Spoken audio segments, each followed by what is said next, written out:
We are blessed again to be in the company of Shaykh Imam Fode Drame, who's visiting us from Vancouver, Canada. He is a committed scholar who's written a few hundred books.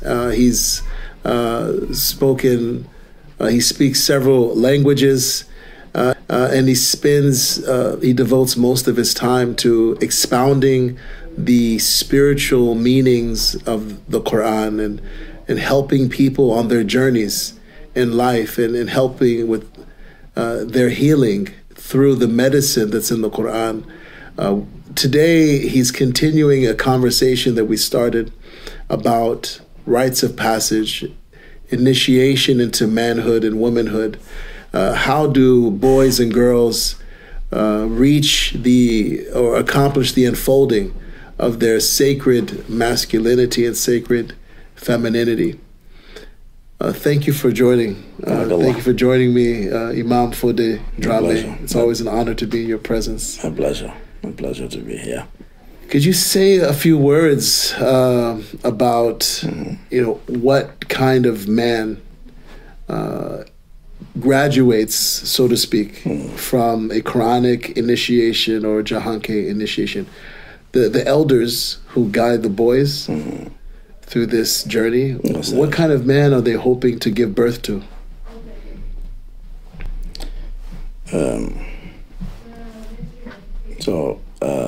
In our last conversation, we spoke about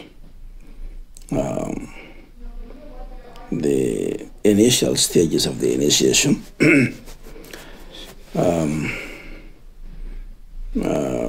including the first initiation into the Quranic school, and then the second initiation which is the initiation proper into preparing all these youths in the village to become men. Yes. And what that means, and the socio-cultural context. So the whole initiation into this school, which they call the school, they usually call the whole establishment as Wana. Wana. Does that have a meaning in Yes. Yeah, Wana. It means awakening. Awakening. Yeah. Wana. Yeah. And also it means to become wise. But it's mainly the same thing. So yeah, to become wise. Somebody who is, and hence this name is applied to rabbits. Because rabbits in West African folklore generally represent intelligence. Yeah. Because when they don't sleep, they don't close their eyes completely, so they are sort of always awake. So symbolically, a rabbit, is wise, and all the folklore stories about rabbits is always represent them as intelligent beings, more intelligent than other animals, outsmarting them. So Wana means all of this. So it's an establishment where they teach wisdom. And that wisdom can be summed up in one word or in one phrase, which is to know how to read the symbols of God. To know how to read the symbols. Symbols of God. But they believe that the entire universe is made of symbols. Okay. Yeah. And you have to learn how to interpret these symbols correctly in order to live, to be what Islam calls a Khalifa. A Khalifa. Yeah. So they prepare you to become a Khalifa. What is a Khalifa? For those who are watching that are not familiar. So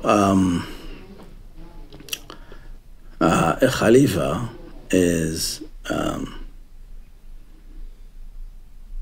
someone who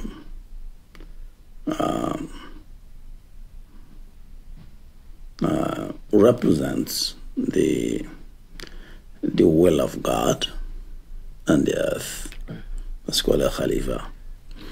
The word roots goes very far back into Adam's own language that we call Syriani. So in Syriani, a Khalifa literally means a captain, somebody who mans a ship, somebody who steers. You said Adam's own language. Adam's own language. So this is the most ancient language. Most ancient human language. Yeah. A language that Adam came with when he came down on the earth. Yes. And the language in which he spoke with the angels is called Syriani. Syriani. Yeah. So this word probably might be the origin of the word Sirius. Yeah. Which probably was in maybe Adam's garden was situated somewhere in the Sirius system. Right. So they call Syriani. Syriani. But that's another. That's another interview. That's another interview completely. The stars, the Dogon people, and the Syrians. Exactly. Yeah. So that's Shara. Right. Yeah. But that's completely. So that's what the Khalifa is in Syrian. So somebody who governs, who mans, who steers a ship, a captain who leads and take care of this whole vessel with all its content. And this universe, but a big ship as well. Right. Just like the Hadith says that kind of describe the universe as a ship. And then this ship has two decks. Those the people above and people below. So the one who mans this ship is called a Khalifa. Okay. Yeah. Okay. But there is the great Khilafah and there's individual Khilafas. Okay.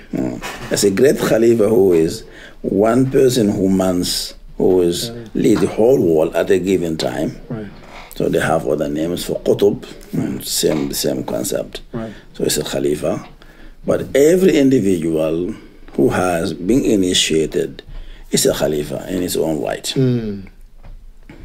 So, but it has to go through some type of initiation that teaches him how to make his way into this wilderness, the universe, which is very wide and wild. So, what I'm hearing from you is you need to know how to read the symbols to make your way. To make your way. Okay. And they teach you that how to interpret the symbols. So they have, and these symbols also probably is the origin of writing itself. Right. So human writing developed out of this symbol, became letters of the alphabet, and across time. So when we, after the circumcision, which sort of marks your entry into the school, and why this initiation is always associated with circumcision, actually. So, and in the Dogon culture, actually, star law, they call the Sirius star also as the star of circumcision. Yeah. Star of circumcision. Yeah. Okay. It's a star of circumcision. Yeah. Because that's sort of the first initiatory act is in order to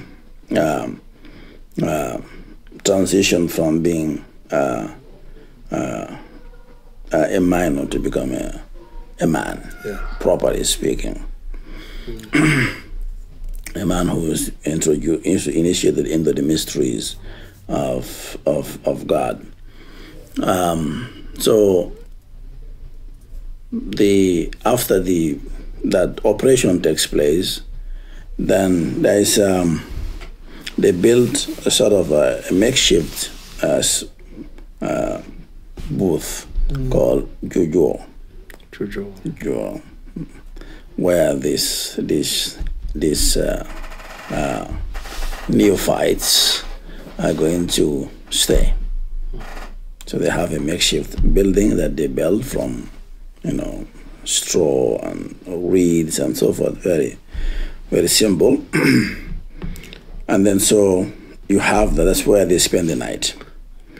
Daytime, they spend that under a very large tree. So daytime, they spend the day under a tree, and there's also a river nearby, and a forest. So these are the four features of the landscape where the initiation takes place. I remember you telling me these are the elements. Yes. These are the essential elements where yes, the initiation takes place. So the forest and the river. So because there are two kinds of initiation. Initiation through the path of the water, yes, and the path of the land. Okay. So being a hunt, learning to be a hunter, which is traveling on the land, to hunt on the land and hunt in the sea. So Khilafah is in both areas. So that's why they have the forest, right, where we go and learn hunting. In other words, to learn how to make your way and overcome the dangers that are on that path, and also learn how to swim. Okay. So we learn how to swim, and we learn how to hunt in the sea, and also we learn how to shoot, right, and so forth. So in this way, you can see that it's very intertwined with Islamic elements. Yeah. God, the Prophet ﷺ says that "Alima awladakum sibahata or rimaya or rukubul khayl." Teach your children about swimming, about shooting, and about riding. And were you shooting bows and arrows or guns? Yes. Or no guns. No guns. We use the traditional instruments. Okay. So bows and arrows, and also just lances. Right. Yeah, and there are other local tools that of various kinds. Right. Also slingshots as well. They use that as well, and also knives that you know how to throw a knife. To aim and how to exactly. So so they teach you all of this. So we are initiated into and also martial arts. Right. Yeah, especially stick fighting. Yes. Yeah. So anyway, they equip you very well, right, to be able to travel through water, if needs be, whenever you need to, and to travel through land. There's an interesting book called the Book of the Two Ways. The Book of the Two Ways? The Two Ways. The way of water and the way of the land. Book of the Two Ways, yeah, the Two Ways. So this is sort of, these are some of the activities that we go through every day in the space of, as I said, 2 months, 3 months, right, until everybody is passed. They will not leave until everybody passes. So everybody is ready. There's no child left behind. No. Right. So sometimes some people delay us there. We are done very fast. Some people are very quick, and some are very slow. But we have to wait for everybody. So that's teaching solidarity and unity. That nobody should be left out. Right. Because it's one caravan. This is 100 boys, you said. More than 100, yeah. More than 100 boys. More than 100 boys. Yeah. So then under the tree that's called Tabo tree, it looks like an apple tree. Probably. So we sit right under the tree, okay, and that's where they teach us how to read symbols, okay, and also a symbolic poetry. We read a lot of poetry that we memorize, hundreds of lines of poetry. Hundreds of lines in 2 months. In 2 months. Right. Yeah. Thousands. Thousands of lines. Yeah. And of course, they have some hidden messages. If you sing it to a regular person, he will not understand what you are saying, even though you sing in the language of the people. But it's all coded with information that only the one who's initiated will understand what has been said. And what's the purpose of teaching the thousands of lines of poetry to young boys? Yeah, because as you know, poetry is a very easy way of transmitting knowledge, especially if the main medium of transmission is oral and not written. Right. So then the memory becomes the most important tool. So we have to memorize. So it's all written. It's all in a poetic form, and it makes it easy for you to memorize, to commit to memory. And what language is the poetry in? Well, in general, the poetry is in Jaranka, our language, but there are some of the poetries that are very old, are very ancient, to the point that the people now don't know what they mean, but they have kept it as it is. Right. Yeah, but now it's no more. The vocabulary is no more existent in the modern language. Probably might have gone thousands of years back, been transmitted just like that until now. I don't know if there is a very interesting book by this professor called Santiana. It's called Hamlet's Mill. They should look at it. They should look at it. That's why so he says that in that book that the validity of usually a folklore is that people are transmitting something that they don't know they don't know what they are transmitting, but they faithfully keep it as it is. Right. And that way nobody can tamper it because they don't know what they're saying. They just pass it on. So we have a lot of that.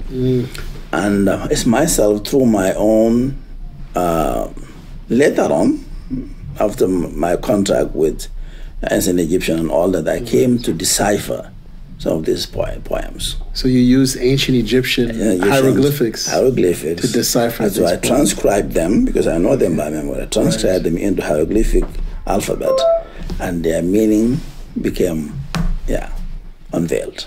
Amazing. But the people don't know anymore. Amazing. But the villagers don't know. But they are transmitting it faithfully over centuries or millennia. So you've talked about the physical aspects of the rites of passage. You've talked about the intellectual aspects of rites of passage. Is there a spiritual aspect or something related to the soul that's also? Yeah, definitely. So that's what happens at night. So so one type of initiation takes place in the daytime, but the more esoteric one takes place only at night. Okay. Yeah.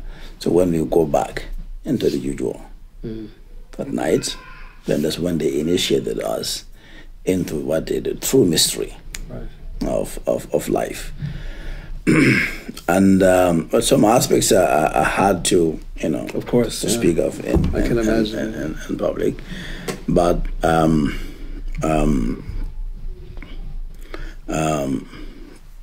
they teach us about the concept of the ruh, the spirit, and the nafs.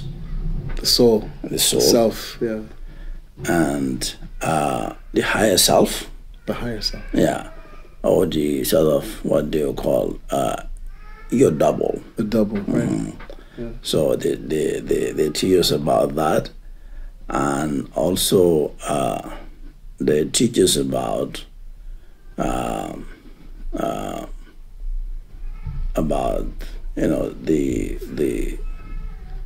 the esoteric aspects of the universe, the sun, the moon, and so forth, and esoterically speaking. So that those initiation takes place at night. Right. Yeah, and in this one, then it depends on how the student, the initiates, how their level of comprehension. Right. So the most advanced ones usually are taken aside by themselves, the ones that are most promising, to understand what this aspect, they are selected. I was one of them. Right, so that's more like a more advanced level. So they are initiating the things that the rest of the group are not aware of. Yeah. So could you also say a word about the time that is left for us? Could you say a word about the homecoming? Or these young boys, and I remember you telling me, and I think this might be interesting to our Muslim viewers, when the boys are going through the initiation, they're dressed in pilgrim's clothing that looks like ihram, the two white sheets that a pilgrim wears when they go to the Kaaba. And then could you maybe talk about what they're dressed in when they're returning home after the 2 months in the forest? Yes. What are they dressed in? I remember you mentioning to me going to water and being submerged, and how does the community, how does the town receive them, and how are they integrated back into the community? Yeah. So after learning all this, after being equipped with all these tools to become a Khalifa, a man in real, after all these months of rigorous training and deprivation, because we eat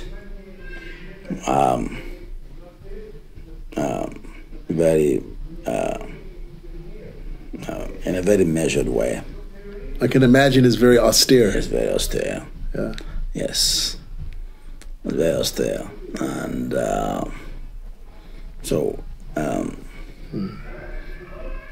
we learn to be content with whatever you have and never to complain. So those are some of the... Is that a key quality of a Jahanke man? Yes, character building. Not complaining, not whining, not to complain, ever. Yeah. That's something that that's one of the main teachings in terms of you building your character. Yeah. You don't complain in pain. You don't complain out of want. Right. So after all this, months of being away from home, being away from everything, being just, and in the wilderness, and finally, the day comes when we are ready to go back home as men. We came as boys and we go back now as men. And so the morning of that day, we are taken to the river where we have our ritual bath. And after this ritual bath, then we put down our ihram clothes. Right. They call namura. Namura. Namu means custom. So it's two pieces of cloth.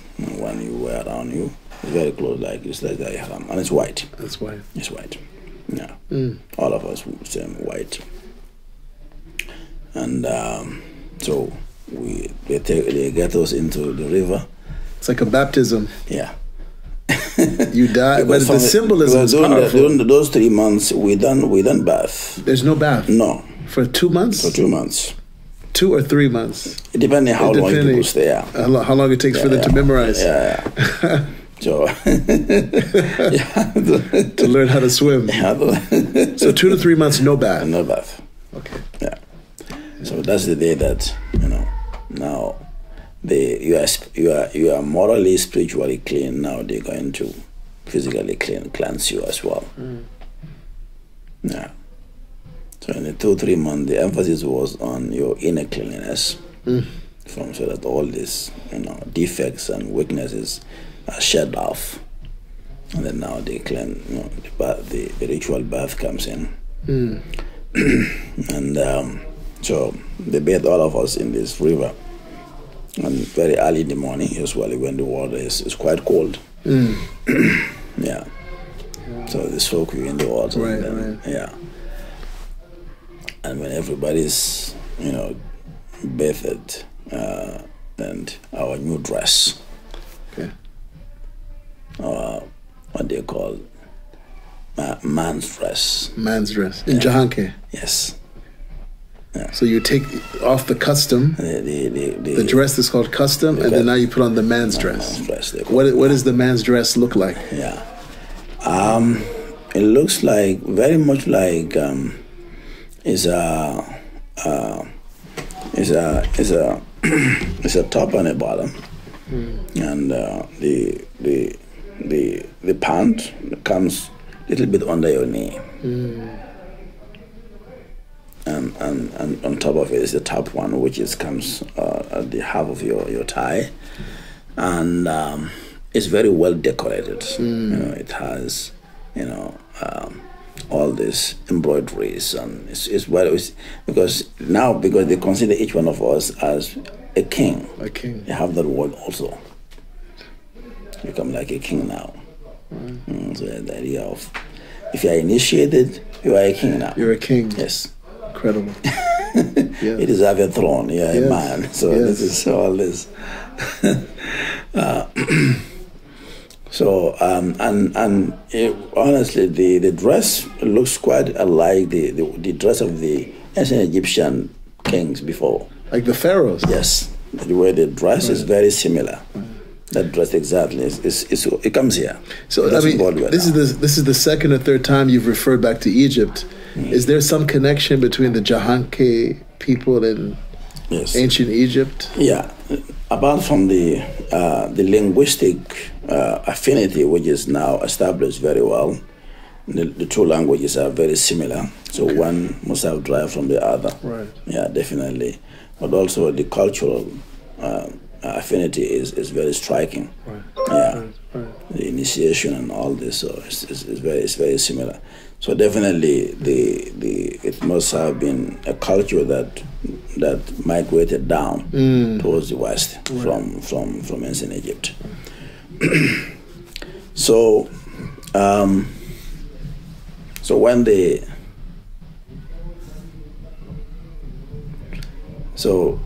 all this when the bathing is going on, they are singing songs as well. So the drum and all this, they come and accompany. So at the time when we are leaving the river and coming back to the tree, so they carry like branches of trees in their hand. Okay. Yeah, and while they're singing, so until we come back to the tree, and by then they have packed all our belongings, and then. The boys are carrying the branches, or the elders? Yeah, the boys and the elders, everyone, they have green branches in their hand, which they swing over their head as they sing songs. Yeah. So now everybody's gathered now under the tree before we head back, and that happens between Asr and Maghrib. So that's also when we come. The first day when we come in is after Fajr. So before sunrise. Before sunrise. We start. The initiation begins at that point. And then it ends between late afternoon and sunset. Yeah. Exactly, going into sunset. Yeah. It's all calculated that way. It's very symbolic, very meaningful. That's why very meaningful. Everything is symbolic. It has a profound meaning behind it. So when all the initiated are cleansed and dressed nicely like kings, really kings if you look at them, and then it's all white dresses. Yeah. Then the whole village lines up. Yeah, they line up. Men, women, children, elderly. Yeah, they line up from the tree all the way to the center of the village. Incredible. Both sides of the road. The whole community. The whole community. Right. Line up to welcome us back. So as we make our way, then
Alhamdulillah.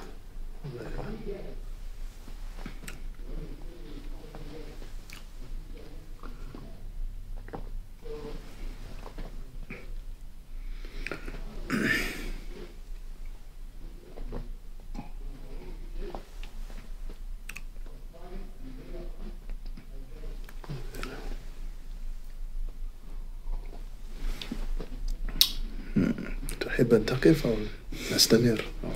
Yeah, it's a very emotional day. Of course. Of course. Alhamdulillah. So as we make our way, and so we are singing a song. It says that so lunta nala wo singa nala besaila ya singa jojo be kumbola singa tabo be wasila singa. So the visitor or the stranger who came, the stranger is going back home now. Allah. And the tree is weeping and the jojo is lamenting. The Jojo Battery. Yeah, the Jojo, the house that we built. Oh. Yeah, so the Jojo is lamenting. Jojo. Yeah, and the tree is weeping. So this is because you've left. Because we left.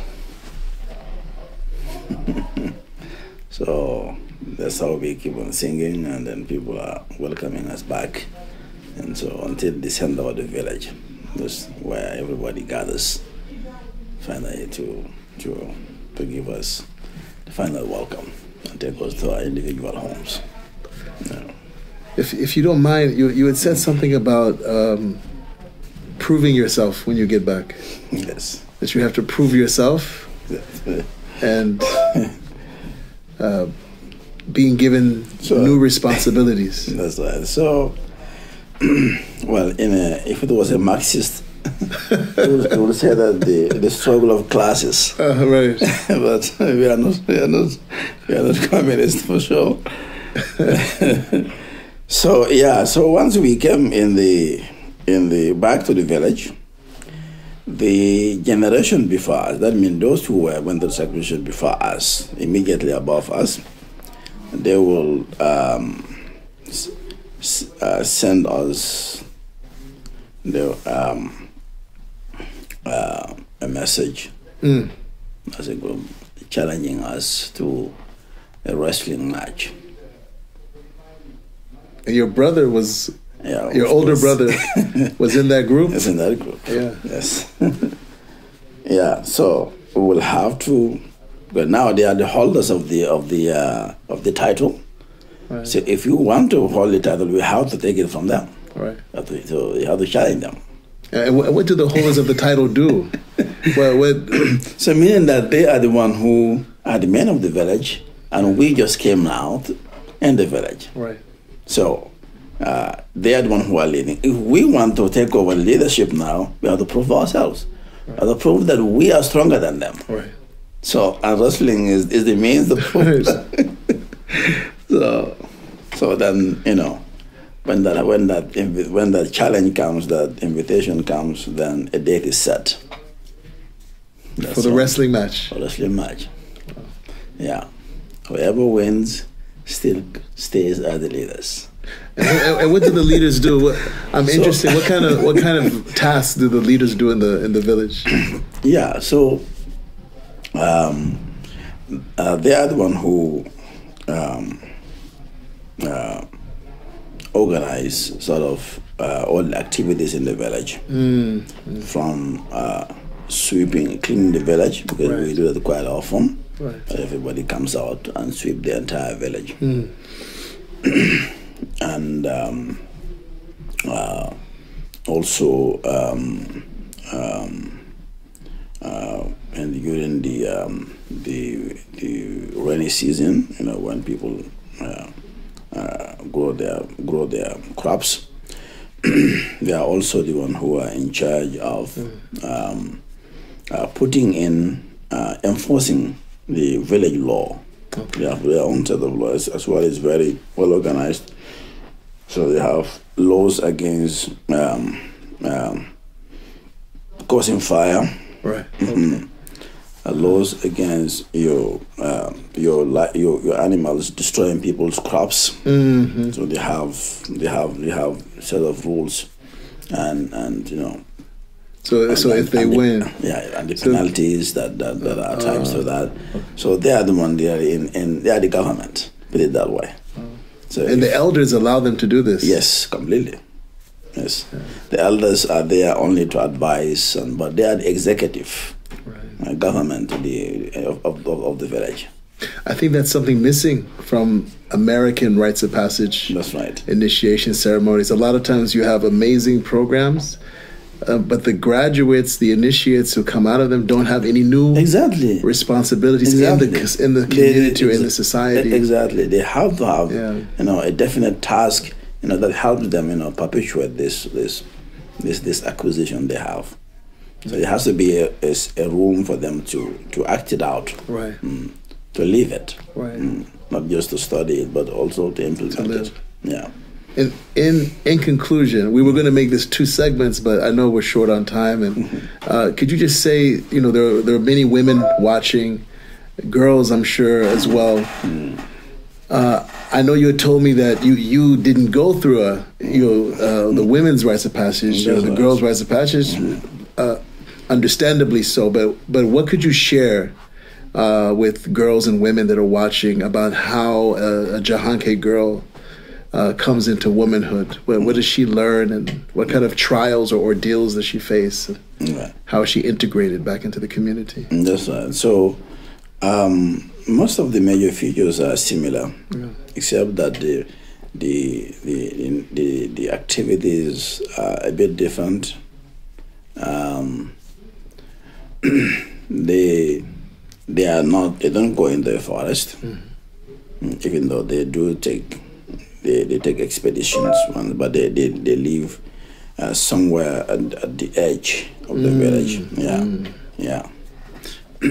and with their supervisors, exactly, also as for the boys, and from what I know is that their main initiations through creativity, in particular sewing and weaving. So because sewing and weaving is based on the cycle of the spider. The cycle of the spider. Cycle of the spider, they call it. Yes, the way the spider, creates his web. So for the boys, the focus is on the rabbit. On the rabbit. And for the girls, it's the spider. The spider. Okay. That's kind of the symbolic animal. Yeah, and that human being have learned weaving from spider. That's the So, but there is an immense wisdom in that. There's there's a French researcher who was researching on the Mandan languages, which Yang is one of them. And during his research, something struck him. He was compiling a lexicon. They call Mendes South. So because he asked the people, how do you say a spider, like in Yank and little languages, and the person told him that Taling. Okay. Then he asked the person, just this, he asked the person, how do you say a tale, a story? Okay. He gave him the same word, Taling. He said, but you just tell me Taling means a spider. Right. He said, yeah. Same word for story. He said, yes. He said, because the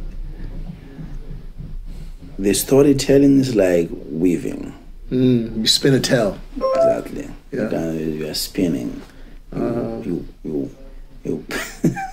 this is how you. So if you see a sewing, so a sewing can be a story, but only those who are initiated can read.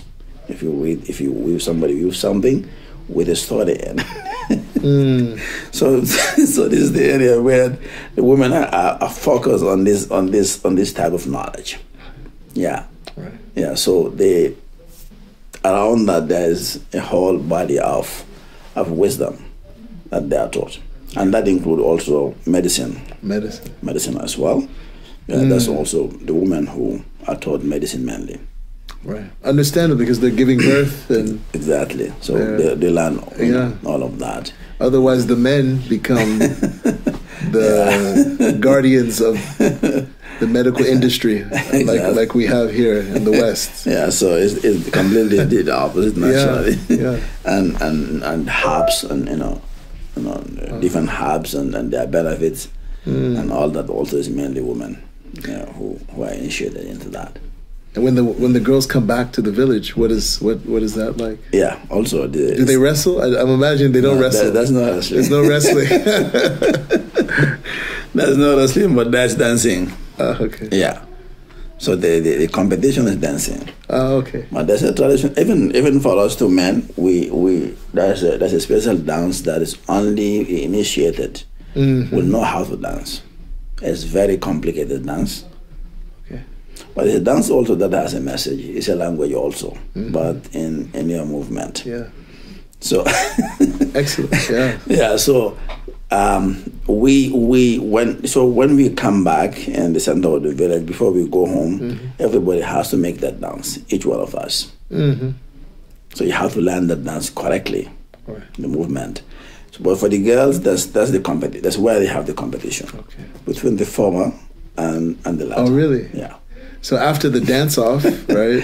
Then they decide. The competition, then if they win, then they take over responsibilities. Yes. Wow. Yeah. Responsibilities, corresponding responsibilities. Thank you. Yeah, barakallah. Thank you very much for your time and sharing your wisdom. I hope in the future you write at least one book. I know you're writing many books. I think so, inshallah. I hope you write something about this. So that it gets preserved, it doesn't get lost, inshallah. Yeah, there's a lot of, as I was saying to you a few days ago, there's a lot of father hunger. That's true. In this country, men who didn't grow up with fathers, or their fathers were present but absent. That's right. Yeah, and I think there's really an interest in ways to fill that void. That's right. To fill that void, and from what I've learned growing the few years I spent growing up in Nigeria, and what I've heard from you, you grew up with many fathers. Yes. Right. The whole village, anybody who is your elder is definitely your many father. fathers and mothers. Yeah. Many fathers and mothers. So when you leave your home, and your parents don't come looking for you. Right. You can be in any compound, eat there, sleep there, and no question. Thank you. Yeah. So you have the whole village as a house, as a home. Do you have any closing words for those watching? Any closing counsel or advice? Yeah, you have the final words. Definitely, my advice is that that everybody needs some type of initiation, some type of retreat. Because this is a kind of a retreat. It's a khalwa, seclusion to. Sacred seclusion. Exactly, seclusion. Sacred the way seclusion. A seed can only grow when it's hidden first. Mm. You have to dig the ground, put a seed, and then from the hiding it comes into light. So everything has to go through that. It has to be buried, has to be hidden away in order to grow better. So we all need that. So everybody needs this type of initiation. Go away from the light so that you can die and grow back into a better life. Yeah. So that's my final advice for everyone. Inshallah. Jazakumullah khairan. May Allah, the Creator, always reward you with everlasting good. Allah. Thank you so much. Jazakallah khair. Thank you for watching.